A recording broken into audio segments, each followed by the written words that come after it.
TVRI Sumatera Selatan spesial menghadirkan gebiar musik akhir tahun 2022 pada tanggal 31 Desember pukul 20.30 waktu Indonesia Barat.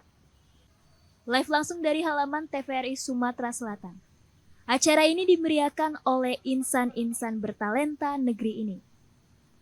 Persiapan demi kelancaran acara tersebut kini tengah dilakukan. Partiman selaku Kepstad TVRI Sumsel mengatakan, TVRI Sumsel dipercaya oleh TVRI Pusat untuk menyelenggarakan gebiar musik pada tahun ini untuk menghibur serta mengajak masyarakat di Sumatera Selatan. Ya, alhamdulillah kami dipercaya oleh TVRI Pusat, oleh Pak Dirut, bahwa dari 32 stasiun Palembang adalah Sumsel salah satu terpilih untuk menyelenggarakan malam tahun baru ada gebiar musik.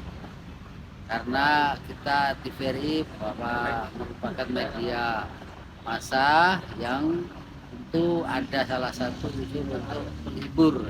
Itulah kita malam baru kita mengajak terutama pemirsa TV untuk menyaksikan. Acara ini dapat dinikmati masyarakat secara langsung di halaman TVRI Sumatera Selatan tanpa dipungut biaya apapun. Regita Ditarifani, TVRI Sumsel, melaporkan.